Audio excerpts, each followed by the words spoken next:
welcome Paul Weston to my new podcast, Reincarnated. This is Power to Speak with me, Jackie Goddard.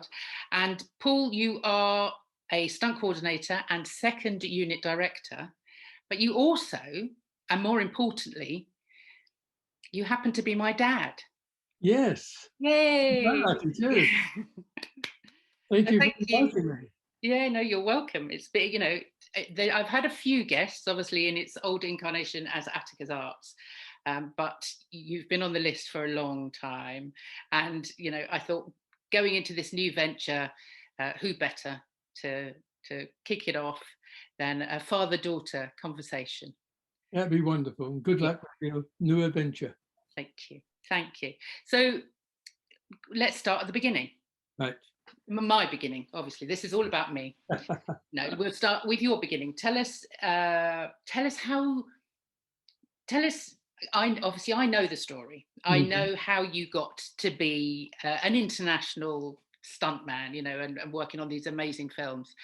But go back to the beginning. Tell us how you became a stuntman, because going back to the sort of the 50s and the 60s, what was it? What was I don't think there was any kind of a stunt register as there is now. So tell us a little bit about how that all came about.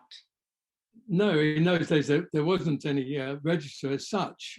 But from my point of view, I never ever wanted to be a stuntman. It never entered my head at all. I was working in a factory in North London, and one day I was looking around the walls and thinking, this is the black walls, greasy hands, eating sandwiches around your fingers because you didn't have time to wash your hands. And I was standing by an old slow but sure burner, and we were having a cup of tea. I was drinking out of a tin mug, and I looked down at the old fellow sitting next to me. I said, Eric, I said, how long have you worked here? He said, 38 years, man and boy. I said, 38 years, wow. I said, have you always, this is the only place he said, yes, 38 years, man and boy. He's proud of it. I said, well, where'd you live? He said, just around the corner. I said, have you always lived there? He said, oh, no. He said, I used to live around the other corner. I thought, I cannot do this for the rest of my life, working in these conditions. There must be something better to do with my life, and I have to find it. And I had an ache that I've got to do something. So, and I knew in those days that the Evening Standard had 2 pages of situation vacants all over the world, up on in Alaska, on the pipelines, and oil rigs, all over the world. I thought, right, what I'm going to do is go home, open up the pages, close my eyes and point down. And whatever job that is, no matter where it is in the world, I'm going to go after it until they say, no, go away, find something else. I'm going to go after it. I was determined. So I went home, opened up the pages, sitting in my bedroom, and closed my eyes and pointed down. And there was a little box my finger was in the middle of, and it said, the London School of Charm requires models, Leicester Square. I thought, I can't be a model, you know. I was knocking around with guys in the North London, a little gang of us. I thought that, you know, they'd crucify me, because in those days, you know, anyone that was a model was gay. So I thought, well, to be true to myself, I've got to phone up. They had a little number there, so I phoned up, and I thought, as soon as they hear my voice, they say, no, thank you very much, and I'll be able to go back to the paper and go off to South Africa somewhere. So I picked up the phone and I said, hello, and the woman said, yes, can I help you? And I said, hello, darling, I understand you want models. And she said, yes, come along. We're looking for young guys. I'll book you in for Tuesday to meet our proprietor. She hadn't said no. All I wanted was her to say no, and I could do it. I thought, right, well, Tuesday night, I'm doing nothing. It's in the West End. I can go down to Two Eyes Coffee Bar afterwards, and because as soon as they see me, they say no, so I'll be okay. So I had my best suit on, and off I went to Leicester Square. Went up the stairs into this lovely little office work studios as well. And this beautiful girl said, "Oh, can I help you?" I said, "Yeah, I've come to for an interview." and she said, okay, I'll sit there. And I was introduced to their proprietor, whose name was Gordon Eden Ween. I'll never forget it. And he was a tall, elegant guy. And he said, you know, we're looking for young guys to come in. It's a 3 months course, 10 guineas for the 3 months, Tuesdays and Thursdays. And you can, and we teach you how to walk and how to do commercials and whatever. And he still hadn't said, no, I don't want to do this. I thought, I've got to get out of this. I said, well, how much will I get? What would you pay? So he said, between £4 and £5. I thought, gotcha, that's it. I said, well, thanks all the same. You're very kind. I said, but I'm earning £12.10 a week plus bonuses. So he said, no, £4 to £5 an hour. And I thought, wow, I was trying to work out 8 hours a day or Saturday mornings. I thought, I got to think about this. So I did, and I stayed on the course, and they took me on in their agency. So what year was that? That was 63, I think, 62, 63. Were you you were married? No, this was just before I got married. So I think I first did it in 61, because this was your mother came with me and my mother came to see my passing out parade, which is funny. So yeah, I then we got married in 62. And so what was the transition then from being a model to getting into stunts? Well, I had several agents in those days, and one of them sent me to understudy Roger Moore on the old Saint series. He wanted to look through the camera, and he needed somebody to do the dialogue with the other actors. So I did that, and it was wonderful. It made me feel so at ease. You know, this was Ivanhoe, this was the Saint, this is Roger Moore, and I'm meeting him. So yeah, he said, come and here's a script, and just have a wander around with the other actors, and it made me feel really at home, and we stayed friends for the rest of our lives, you know, really. So it was a lovely man.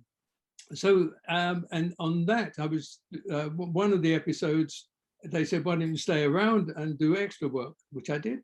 And he said, could I play a little part, which meant me getting thrown into a bookcase, a glass case, with one of the stuntmen that were known then, Fred the Haggerty. And he threw me, crashing back into the case. It was only a little part, you know, as an extra part. But I got £10 for it, which was a lot of money, because I was getting £3.50 a day, £3.10 a day in those days. So they said, well, that's okay. You're a good double for a guy in the next episode. Would you do his fall down some stairs, I think? I said, yes. So that's how I sort of got into it. And I learned as I was going along, because, you know, people have come down, you know, known TV stuntmen and occasional film stuntmen, because there was always that slight divide. The film stuntmen didn't think television was, you know, a proper profession, you know. But it was fine, you know. They did come down, and I met Bob Simmons down there, who did the Bonds and things like that. So yeah, we got some of the film camera stuntmen coming down. Yeah, so I learned a lot from watching them doing their stuff. I mean, it's funny you saying about the film and TV and the difference between, you know, the stunt fraternities, but actually television was only, what, 10 years old, really, at that point? Yeah, I mean, available to people who could afford it. We had the first television in our street, probably in 53, 54, something like that.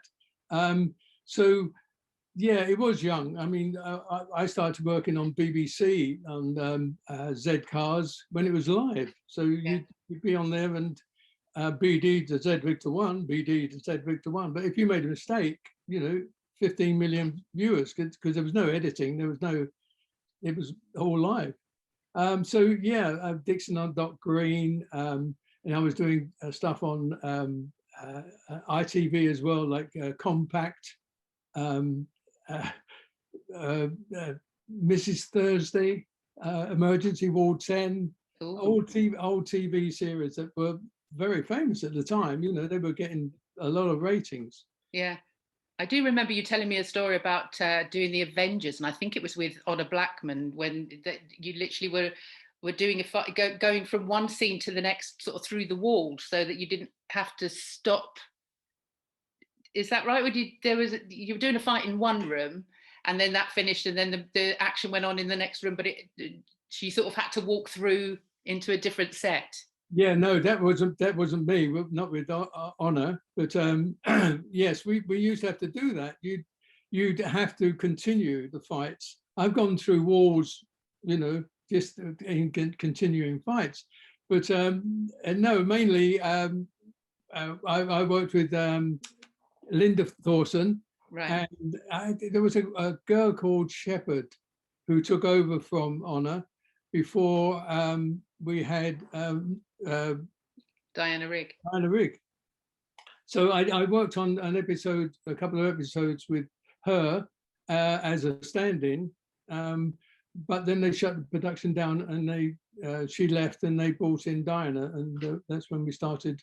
And I was doubling for Steed at that time. Yeah, you were actually Diana Rigg's husband as well, though, weren't you, in the last episode? Yeah, that was really sad. It was called Forget Me Not, and Diana was going off to do other stuff. She went on to do Bond, in fact, but they needed somebody to play her husband who'd come back from the Amazon, and they wanted him to look like Steed. So yes, I drove her out of the. I dressed as was my normal costume, doubling for Steed. Yeah. With a bowler hat, and I drove a drophead Rolls Royce out of the Mews and took her away from Steed. Yeah. But it was really sad on that day, on that set. There wasn't a dry eye in the house. Yeah. Because they all loved Diana so much. She was so funny, so witty. Yeah. So yeah. Oh. I mean, but that does remind me, obviously, of the Avengers, because I was about 4, I think, when you were doing that. And as much as I don't remember, it's, you know, obviously, Mum likes to tell, or the stories out there that I watched you, and I do actually vaguely remember sitting on your lap, watching the TV, watching you in black and white run up a slope to a lighthouse, I think. And as you were running, somebody shot you, and I remember you falling down. And I can remember thinking, how could I be sitting here with you when I'd actually seen you get shot on the TV? And apparently, which I don't remember, I went into nursery the next day and told my teacher that I'd watched my dad get shot, which obviously the teacher phoned home and to find out whether we were all okay. And yeah, so I think that was a strange phone call for Mum to take from the school. Yes, I remember. But we sat you there because obviously I was going to be on TV quite a bit, doing more and more stunts, and normally being shot as one of the villains. So we thought we better sort of try to introduce you to the fact that it's not real, and it's only Daddy's job. And so I'm here and you're here, and this is what I do, So yes, but we were quite surprised when you went in, and your mother got the phone call, and is your husband, has he been shot? So you came to sat on Roger's lap on one of the Saints. I remember. Yeah. I don't remember that. I don't remember that, but I do use that now for my drama lessons. If we're doing one truth, one lie, I do like to put that in there. I sat on Roger Moore's knee. Yeah, but going back to that, those days of the Avengers and the Saint. I mean, iconic old black and white TV from the 60s. But there's still a big following, isn't there? Even now, you do these, fan tours. Oh yeah, the conventions. Yeah. I was doing a convention in Canada, a Star Wars convention, and I'd got my photos out, and just under one corner there was a Space 99 photo. And the guy said, "Is that Space 99?" No. I said, "Yeah." He said, "That's my favorite." He called them all over, and suddenly I'm selling Space 99 photographs at a Star Wars convention. They were brought up on it. And I think whatever era you're brought up in, whatever is on the television at that time, when you're that open to that sort of those shows, that becomes your favorite. Yeah. And this was obviously for that age group that was there. Space 99 was their series. Yeah. So how I mean, obviously you've told us that you kind of came at it from a modeling kind of point of view, and obviously the fact that working in a factory you knew wasn't for you, and you wanted some kind of adventure, you wanted to do something else. But when you were at school, how was there anything within you when you were at school that thought, there's more to me, to life, than staying in North London and living a life here? No, I don't think it would enter your mind, because you were going to go to school until you were 15, and you were leaving and get a job, and that was it. There was no ambition to do anything else. I was always telling jokes and clowning around at school, and I remember my headmaster saying, "You should go into show business." And I never thought any more of it. I thought, yeah, it'd be nice. But I mean, I never thought of being a stand-up comic. When I was at Montague Road, where it's like a 60 feet high building, old Victorian building, and we used to kick the balls over the top of the building, see if we could get them into the girls' playground on the other side. Any excuse. Yeah, kick tennis balls, and they used to get on the flat roof, probably 60, 70 feet up. And I went to the new headmaster, who didn't know the building at all. I said, "Can I go up top and get some balls or stuff on the top, tennis balls?" He said, "Yeah." "Where is it?" I said, "Well, it's at the back of the school. It's a flat roof." He said, "Oh, okay, yeah." But I didn't tell him it was 60 feet up. So I went up the back stairs and got onto the top of the roof, and I was kicking the balls down, and there was some in the gutter on the sloping roof. And so I went along the gutter and I was picking the balls out. And then I thought, well, a bit of fun. I'll climb up the apex, up the tiles. And now I was walking along the top of the building. I could look down into the girls' playground and the boys, and I could see my house from where I was, and women walking down to Montague Gardens. And they were waving, I was waving back.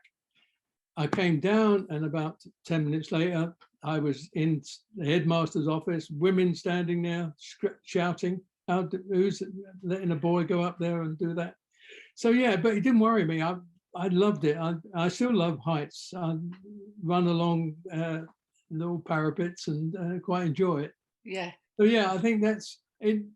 That sort of side of physicality I enjoyed doing that sort of stuff. So it didn't worry me. But you didn't have any kind of ambition to be, if somebody said to you when you were a child, "What do you want to be when you grow up?" What did you say? I don't think I would have said much other than, make a living. I didn't really have any ambition. I think, the idea of being in film, like a stand-up comic, maybe I might have thought of, but not really. Because in those days you just didn't. There was no opportunity to spread out and do that sort of stuff. Yeah, you just kind of did what everybody else around you did. Yeah. There was. I did a couple of plays at school. I enjoyed them, and I was clown. I was always the village idiot or whatever in the plays. So I enjoyed the audience, and I loved that. But I never thought I'd ever be able to do any more than. I was good at football, so I thought I had a trial for Leighton Orient, and so I used to play for the county, and I joined the Sea Cadets, and we had a good team, and we did the zone southern part of England. So I got medals for that sort of stuff, and if anything, I would have been a footballer. Yeah. Oh, see, I didn't know that. Yeah. Yeah, never knew that. So in terms of your parents, I mean, you were one of nine, so there was nine of you at home growing up. Yes. You were the second youngest, so you know you were almost the baby of the family, certainly for a long time. But when you started getting into television and films, and certainly you know the modelling, as you say, in a North London environment, a male model is not something that you're going to necessarily easily admit to. Mm. What did those around you think about what you were doing at that point? Well, I didn't tell anybody until I'd started, and I packed up the factory and I started. Excuse me. I needed a job where I could be work in modelling during the day, and if I didn't get to work, I'd be able to work at night and make some money. So I joined an insurance company on the knocker, going around selling 1-in-6 fire and accident insurance, with guys that some of the guys I've grown up with, but the main guys from the factory just couldn't understand. I remember going back, we used to always go down across Keys and have on Friday nights, but that was all the guys met. And I remember working with Richard Burton, and I went back there and we were having a drink or whatever, and they said, "Oh, what are you doing?" I said, "I've been working with Richard Burton." And they went, "Yeah." It was like, not that they didn't believe me, but it was so different. How could I be working with Richard Burton, you know? And I felt a divide, that I was no longer part of their group. I was now slightly separate because I wasn't doing what they were doing. Yeah. And they've been doing it, and they carried on doing it all their lives, working in a factory and doing whatever they were doing. Whereas I'd broken away. I just felt that slight, we didn't have the same things in common anymore. They couldn't talk to me about, you know, film sets and actors, and I couldn't talk to them about, you know, drilling 16 millimeter holes or whatever. So yeah, it was a slight divide. Yeah. And when you were, you know, started, once you got into sort of the move into television, how did then the move into films come about? I mean, what was the first film that you did? Excuse me. The first TV I did was with was called Marriage Lines, which was at the studios, the old can't think of the studios, Ealing Studios, with Richard Pryor, and I played a city gent on the tube, and he comes in and he's talking to her, and he sits on my lap by mistake. So that was my first thing on, you know, where I was featured. Others I've been extra work, walking backwards and forwards and whatever, and not really being featured. So from that, going from that sort of walk-on stuff, I started getting into film by being a film extra and joining the FAA, which is the Film Artists Association. You had to be in the union then. That's when I started working on films and doing things like Help, which I did with the Beatles. Yay! Yeah. So, and I remember that very well because we were extras in a pub drinking real beer at 10, 11 o'clock in the morning. And the story is that the Beatles run in and they looking for a very ferocious tiger that has swallowed Ringo's ring or something. So they say it's in the cellar and the pub. So we're all looking over the thing. They're on that side of the counter. I'm on this side, and we're looking down into the hole. And the guy opens it up, and there's this ferocious tiger. But in the morning, we had to learn this song. And Ringo comes in and he says, the only way we can calm it down is that we all sing this song. So we had to sing this lullaby to this tiger. So I'm singing with the Beatles. I thought they were singing a little flat, but I didn't mention it. I didn't say anything, but they certainly weren't singing in the same key as I was. No. So, but they were crazy, absolutely crazy. Never did the same take twice. Saying different words. I mean, you know, continuity girl was going, we're all ad-libbing. And it was directed by Richard Lester, who I did 2 or 3 movies with after that, including Superman. But then one afternoon, Peter Sellers turned up, and then nothing was done. They were just going around all afternoon. But that was good fun. And, How many days were you on that, for days or weeks? Or no, was it just a one? 2 or 3 days. I think we were around, outside and then inside, and singing with the Beatles. Yeah. Oh, you got to tell us about Charlie Chaplin then. I mean, just another icon. Yeah, that was another, just out of the blue. I've been called down to, I think it was Pinewood Studios, but it was a smart call. In those days, you know, a smart call meant an evening suit, bow tie, and a black suit, evening suit.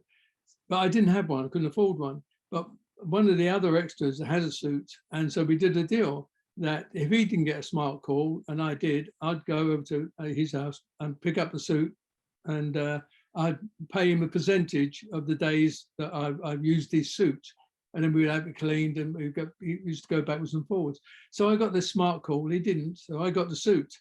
So now we're on, it's a film called Countess from Hong Kong, and it was Marlon Brando and Sophie Loren supposed to have met on this ship, on the Queen Mary, the old Queen Mary, and they're in the ballroom dancing, and they're falling in love, and we're all dancing around, pairs of us dancing around, there was people sitting around. And I, a lovely girl I'm dancing with, but I'm not a great waltzer dancer, whatever, but I was doing well, I was doing okay. And then we were doing one rehearsal, we were going around, passing by Sophie and Marlon Brando. And as we were coming down, music going, Charlie Chaplin stepped out right in front of us and said, "Stop." And I thought he was going to sack me. I thought, "You're not a waltzer, get off." But he didn't. He said, put his arms around both of us, and he said, "Dance with me." And he guided us, and we danced. He was very light on his feet, and he took us round. He must be 77 at the time, and he danced us round very close to Marlon and Sophie as they were dancing.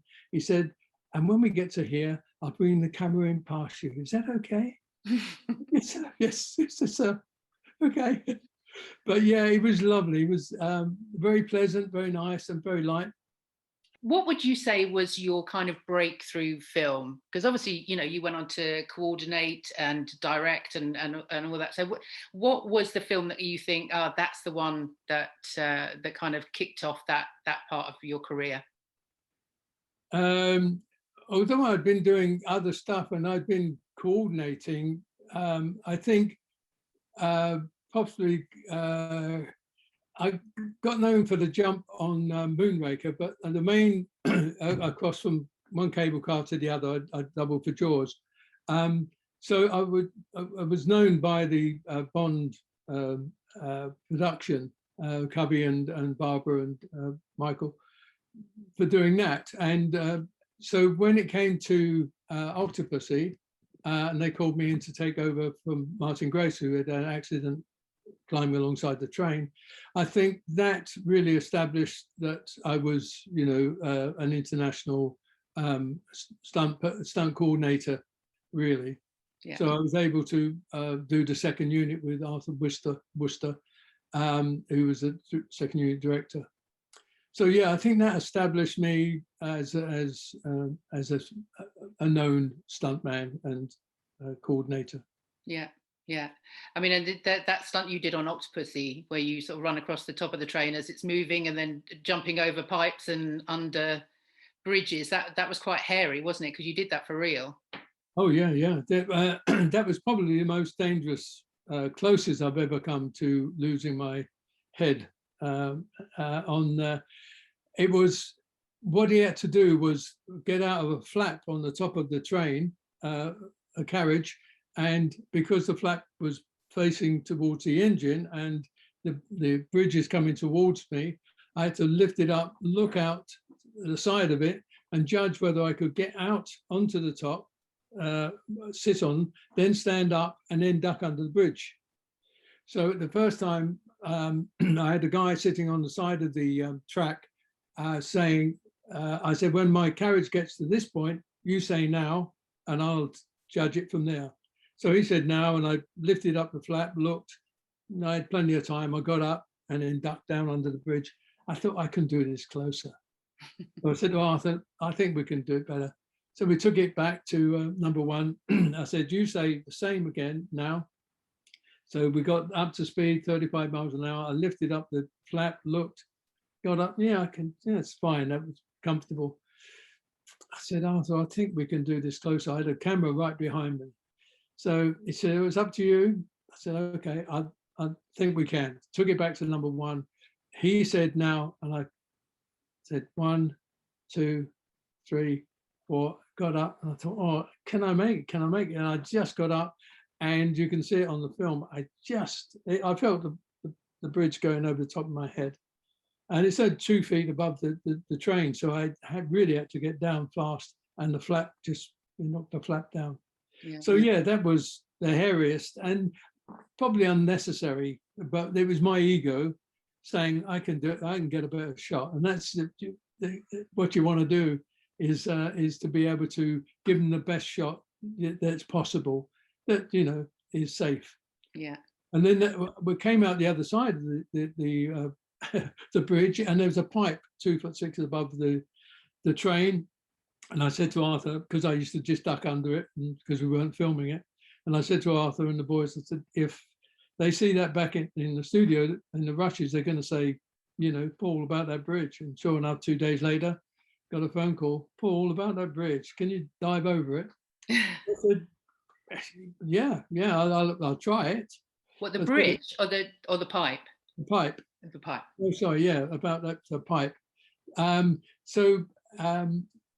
There it was coming at me at 35 miles an hour, and all I had to do was take a couple of steps, but I had to judge if I jump too soon, it's going to hit my feet and it's going to knock me off the top of the train. If I jump too late, if I jump too, either way, if I jump too late, it's going to hit me. If I jump too soon, I'm going to come down on it. So it was just a matter of timing. I said to the camera crew, and I had a low camera on the floor that went under the pipe. I said, if I chicken out, I'll just duck down. But it came up, and the timing was just right, and I just flew in the air over the top. It was bouncing on the other side because there was no safety. I could have bounced off.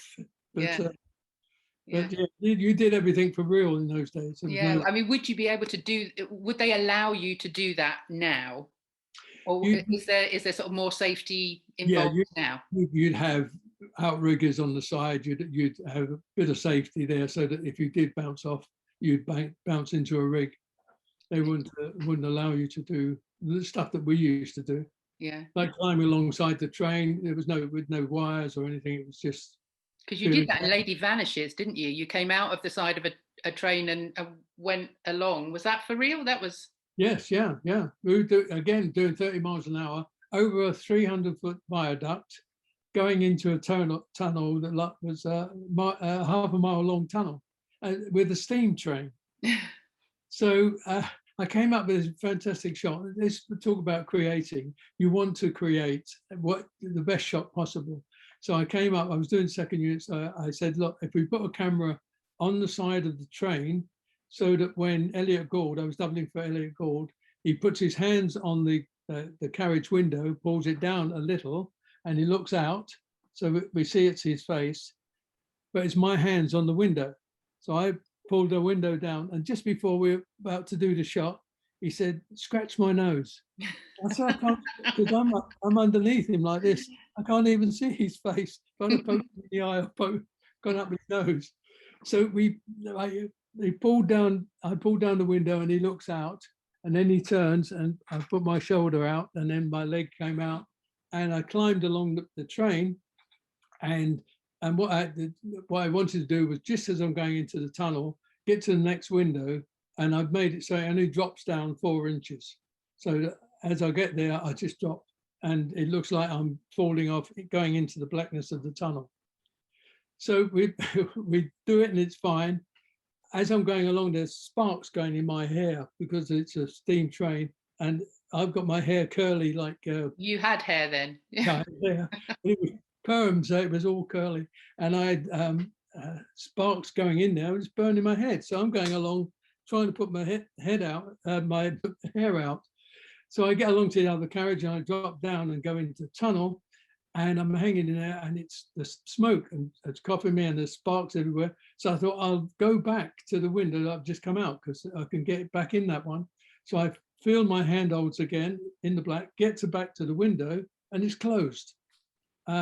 Sybil Shepherd had shut it up straight away and gone down to the other window to see that I'm safe. And because when she gets down there, I'm not on there anymore. They all scream and think I've fallen off in the tunnel. But sure enough, when it stopped, they looked out, and now I came down the track, black face and steaming hair, smoking hair. But yeah, it was a good shot to have done. Yeah, no, it was amazing. I can remember watching that and thinking, oh gosh. But I mean, looking behind you on that picture of you on Star Wars, that was another accident that actually, did some damage. Because I have to say, in all the, and touch wood, because you've not really stopped working, considering, but you've not actually had that many accidents, have you? I mean, I'd say I am touching wood while I say that, but the Star Wars one was one that I remember, and then we'll move on to Superman. But yes, tell us what happened in Star Wars, and how long ago was that? What year was that? Because this was one of the originals, wasn't it? Yes, that was 83, something like that. 83. Yeah. Yeah. It was it was Superman. We were competing on Superman 1 with Star Wars when it was starting to come out in 77, I think, 78. So yeah, it must have been around about early 80s that I got a call to go out to California, to Arizona and California, right on the border. And we was at Yuma, Arizona. And I was playing a part of that part there, Vadine, the skiff pilot. And I was going to be doubling for Harrison if there was any problem on the skiff, and they needed a double. It was going to be me. And then the stunt coordinator, American stunt coordinator, said, "I want somebody to play the skiff pilot." Nobody volunteered. So I said, "Oh well, I'll get American if you Brits can't do it." I said, "No, I'll do it. Don't worry." So I got the costume, and I said, what the shot was that there's an explosion on the skiff. I'm fighting Billy D. Williams's stunt double, and as we go off, the explosion goes off. We're supposed to hang over the side of the skiff. He's on the cable, and he holds one of the cables, and then he shakes me off. I'm holding onto him, and then I fall down 12 feet onto the slope and then roll down into the Sarlacc pit, which was a big hole in the ground. So that was the idea. And I said, well, I much prefer to have my own cable. Two guys on the cable is not very good. He said, no, this is the new harness and you've got to do it this way. So I said, okay. So I had handholds on him. We struggle on the top and the explosion goes off. And as we went into space, everything went into slow motion. As it does, your adrenaline's pumping so fast, your mind is so fast, everything slows down. And I could see him, I felt a jerk in his body as it came, the cable came away from him, and there was a little bit on the end of it. And he grabbed the cable, and I saw the piece go through his hand, and then blood went, and I thought, oh, this is not right. So now we're going out, instead of me just falling down 12 feet, we're both going 20 feet down to, and I got him on top of me, and he was a big guy, Julius Lafleur, and my right leg was down, and it just hit first, got caught in the foam rubber under the sand. My foot twisted and snapped my leg. and I was rolling into the Sarlacc pit, and I thought I'd broken my leg. But if I can see my toes and they're pointing up, it's one bone. If it's facing the other way, that's bad. That's two bones. And as I threw him off, as we went into the airbag at the bottom, and I threw my leg up, and my toes were pointing up, I thought, oh, thank God for that. That was good. Only one bone, so that was that. Yeah. So I was on crutches, and I went off to LA, and I stayed at the Beverly Hills Hotel for a week. It was terrible. Yeah, I bet it was. Yeah, you got nursed by Carrie Fisher, if I remember rightly. Right. Yes. Yes. Impact car. Yeah. Yeah, and that cast that you had on your leg was then signed by all sorts of people. Yes, all the cast and some of the crew signed it. And when I went back to London, they put me in touch with a guy, a specialist, orthopedic, whatever he was, a specialist, top man, they said. So I said, oh, great. So I went to see him, and I walked into his office, and he said, Paul Weston. I said, yes. He said, who sins most? What? I beg your pardon? He said, who sins most? I said, well, I said, funny enough, I said, I did a play at the King's Head in Islington called Who Sins Most? He said, I wrote it. I was. So he was the author of the play, Who Sins Most?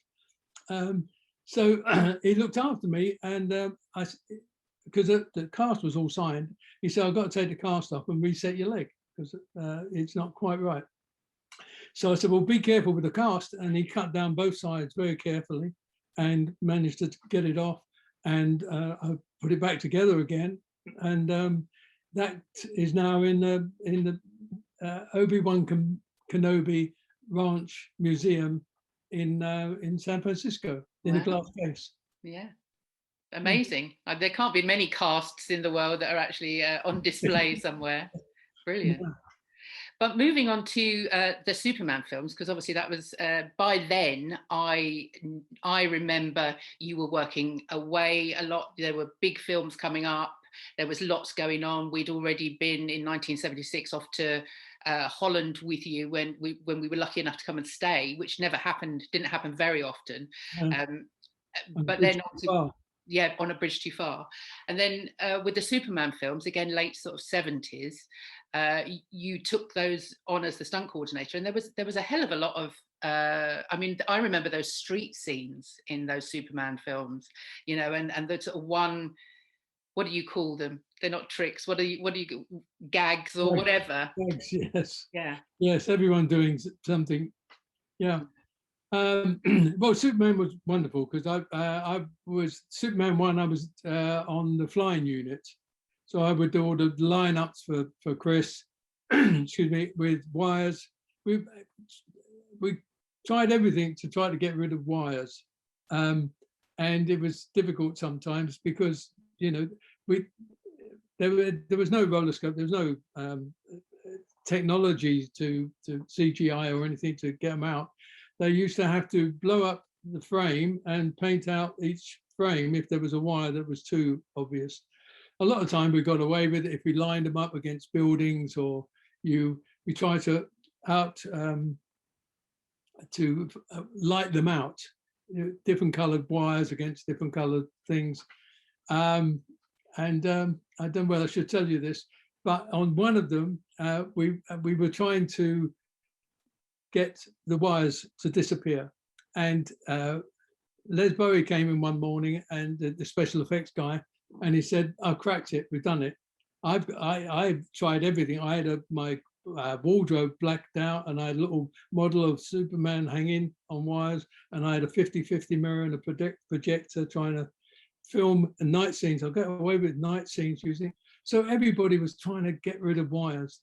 So Les came in and said, "I've cracked it." And Dick Donner, the director, said, "Great, what is it? What is it?" So we all crowded around. He said, and he got the stick, and he said, "If you wiggle the stick fast enough, it disappears." And it did. It disappeared. So he said, "I think if we vibrate the wires, they'll disappear." So Dick Donner said, "Do it. Go ahead, do it." we'll see it in rushes tomorrow. So Les said, okay, we set up, we put whiteboard behind the black wire so we could see them properly, see if they disappeared.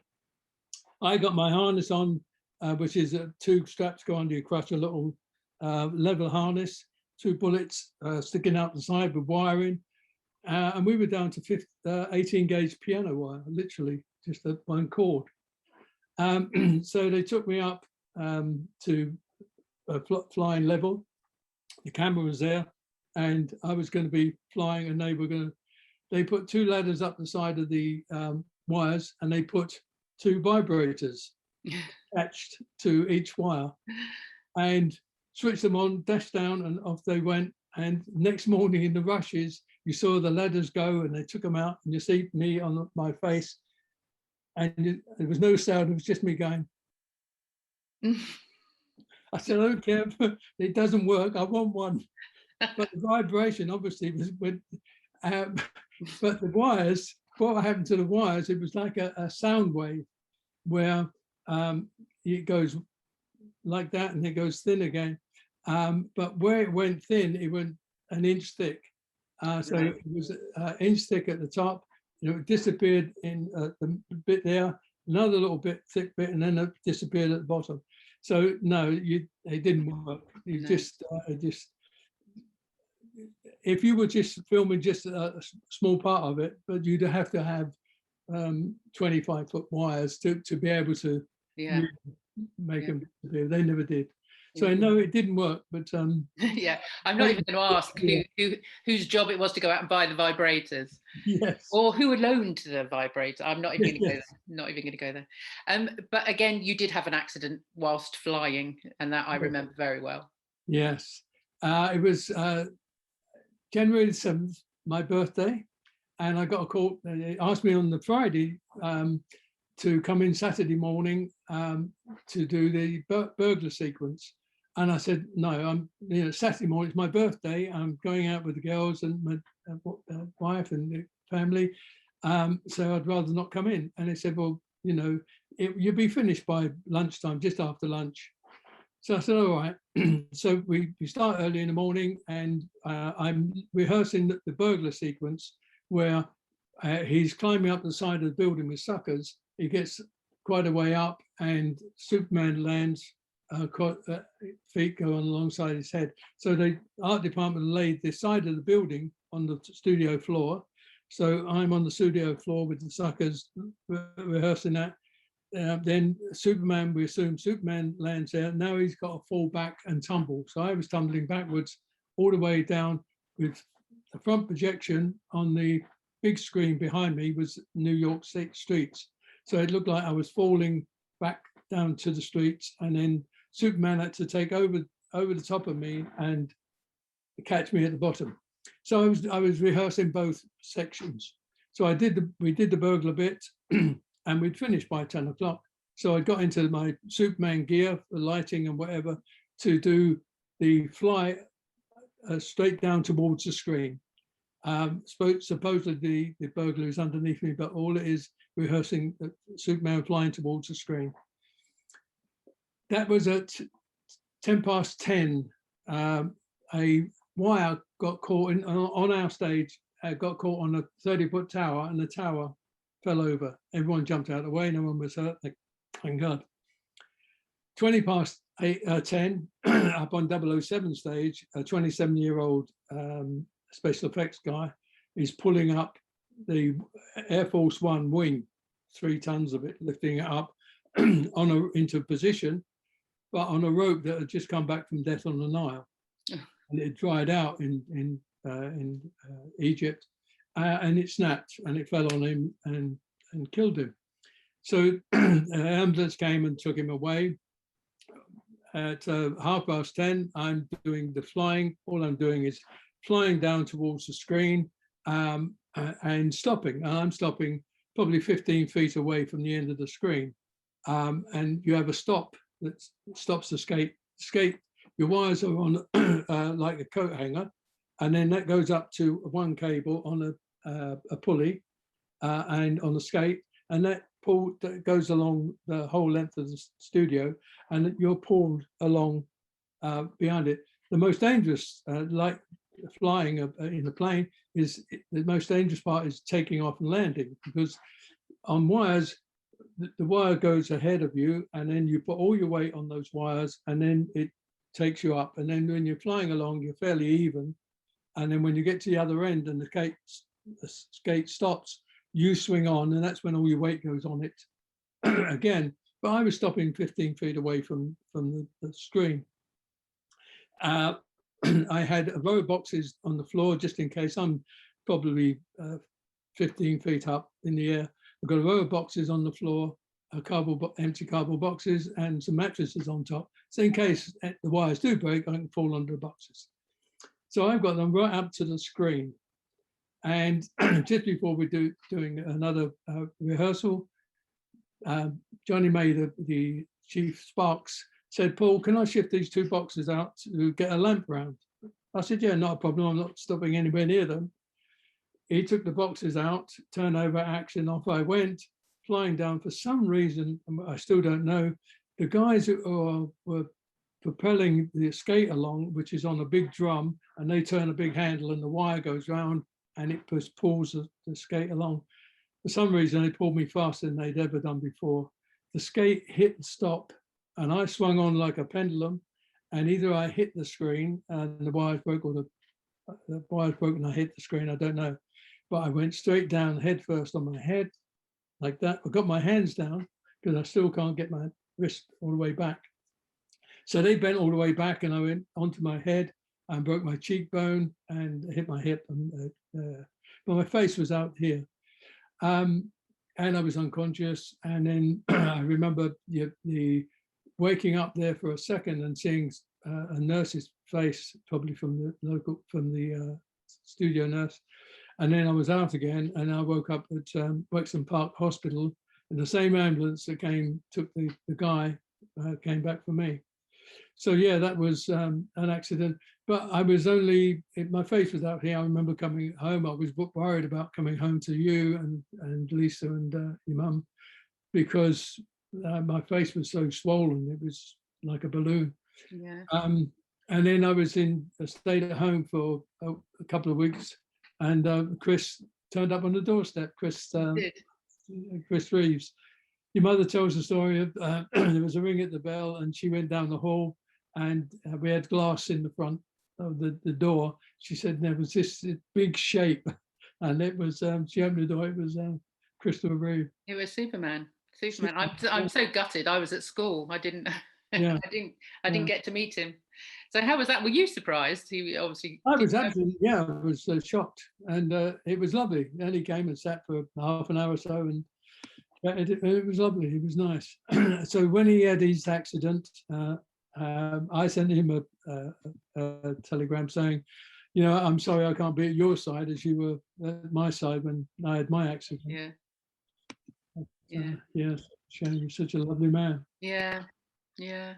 So in terms of what they do these days, though, I mean, they've remade the Superman films, obviously, since then. And, with all these action movies, all the Marvel, I've sat and watched in lockdown, I think every single Marvel film ever made. So what do they do now? Is it all CGI'd? I mean, is it completely, are stunts redundant almost? No, I think we've got more work and it's a bigger industry because we're now international.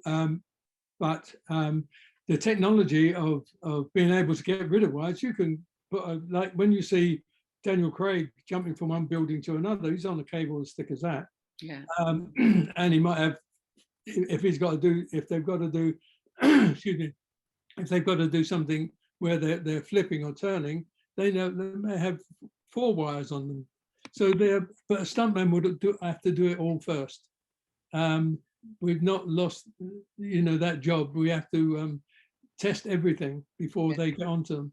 But with these days, the technology of wire work, I'd love to be starting now to be able to do what they did with they can do now with wires. You see on Star Wars, you see a dozen guys being blasted off into, all on different wires and just flying out. And we've got great wire people now, stunt wires, and great technology, and I'm envious of what they're doing now. Yeah, yeah. I mean, it's just quite strange, isn't it, to see now, though, these huge green screens where, you know, I mean, even as a stunt performer, you know, rather than an actor, it must be disorientating not actually being able to see, you know, the situation you're meant to be in.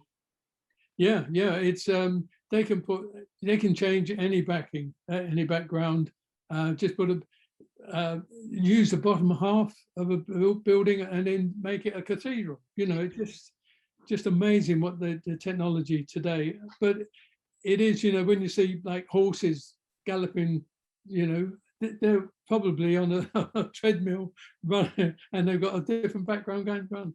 It's Yeah, just amazing what they can do. yeah, yeah, yeah. Amazing.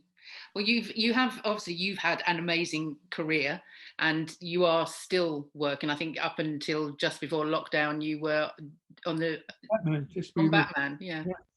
So do you think that will continue? Do you know what's happening with that?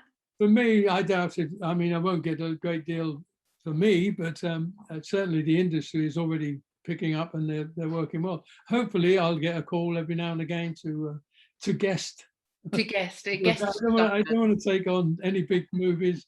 Doing a health and safety, you know, it's that thick Yeah, health and safety now that you have to comply with, and you sign that, and that's it's yeah, your responsibility. yeah.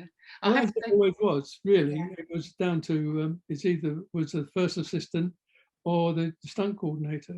Uh, yeah, but when I started, you'd be on a building. This is in the 60s and early 70s, and you had to sign a blood chit. If you were about to fall off, a producer or accountant come along and say, "Hold it, stop," as he signed a blood chit, and it was you're signing away your common law rights to anything that happens, it's your fault. If you fell on somebody and killed them, it was your fault. If a right, lamp fell down and hurt you, it doesn't. It's nothing you can do about it. You've right. signed away your rights to sue or complain. And is blood chit a technical term? It was, well, no, I don't know. We used to call it a blood chip because you're signing up, your life away. Yeah, But no, it was just a indemnity form that you had to sign to say that you take the total responsibility for your actions. yeah. I mean, going back to that sort of era, we've had conversations before about how stunt women back then were obviously treated differently in that, you know, they would quite often wear skirts and, you know, being able to wear pads and any kind of protection, you know. Yeah. And I know you worked with the union in getting some of those Well, rights for women. when we started, women were paid half the men got, because they said, well, they're women. And it was very early on, we had to put a stop to that, and said, no, they do a heavier job than we do. They're in skirts and high heels, and we're in, we've got baseball, what do you call it, hockey pads on. We couldn't get, well, we didn't have any pads, for us guys. I mean, the girls didn't have any, but we didn't have any either.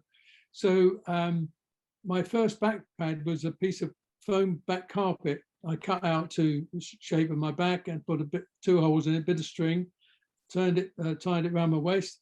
That was luxury. To fall down concrete stairs with a back pad was, you were high tech. Yeah. And I think it was Axminster. It was pretty good carpet. Only the best. Yeah. Only the best. And you have written all this down, haven't you? I mean, what's the word count now? Well, it's the first book up until from being born during the war and telling the story of growing up during the war, and in the 50s and 60s, what it was like modeling, and then I go on to doing stunts. I've gone up to 83. I'm just writing at the moment, Octopussy, and it's probably 100,000 words. So it's too long. It's long, but people have read it, what I've done already, and they say it's enjoyable, so they don't take anything out. But No, it's got to absolutely. come out. I've read it, and it is, and it's every page, every story is of interest, and it's amazing. Yeah. So yeah, keep going, get it all Well, out. I'm on book 2 at the moment, so yes, I'm dealing with Lassiter at the moment, Tom Selleck. Yeah. Yeah. And But you've always enjoyed writing, haven't you? I mean, writing's something that you've always done. Was yeah, it, in terms of your creativity, was it a way of being creative for you? Because right back in the 70s, almost you were writing. I wrote I wrote like The Minder, and I sent 7 ideas to BBC in 75, 1975. One was The Minder. One was The Good Life, which was a story of a lawyer on Jersey. I said the island of Jersey hasn't been exploited. This is a lawyer who gets involved, a retired lawyer, who gets involved with all the wealthy people on the island. I said Jersey should be a lovely place to make a series. Sure enough, they came up and did Bergerac there, which was BBC. And I did another thing was stunt cadets, which they held on to 2. I did they held on to stunt cadets and The Minder, and said they were looking into what the possibilities of that was. And then by February 76, I got a letter saying no, they couldn't fit them into their schedules at that time. So that was it. And then almost a year later, I was in the queue for food in Pinewood, and an old friend of mine was a production manager. I said, "What you doing?" He said, "I'm doing this TV series called Minder." So I thought, wow, where'd that come from? It's about a guy who looks after people in the East End. So it was similar, and but I couldn't prove that it was my idea. It was probably somebody else had exactly the same idea at the same time, but I didn't have the Arthur Daly character. No. So No. Well, it doesn't take much, does it, to change no, something so that it's. But yeah, I was always writing poetry. I was like, if I was flying anywhere, I'd spend the time writing poems. So I've got stacks of little poems that I made up here and there. And so when it came to Aliens, and we wanted to get some money for Sean's, my nephew's, a school for disabled children.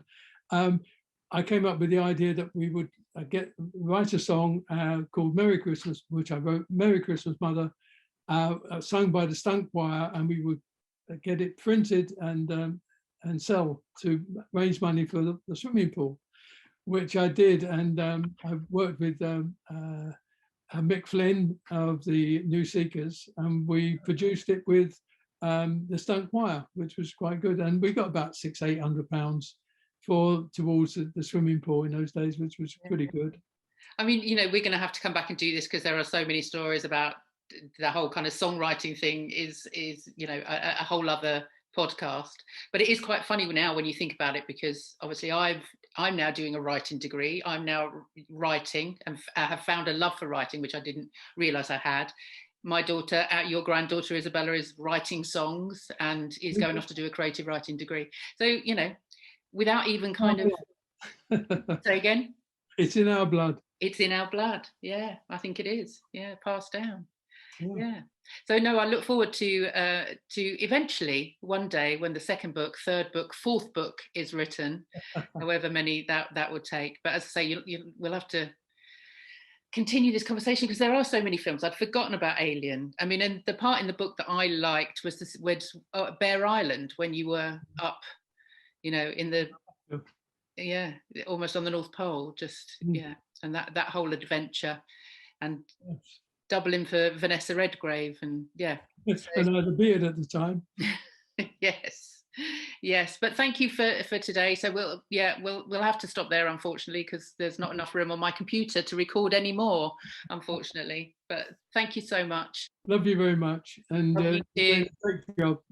Yeah, oh, thank you, and give my love to Mum. I will.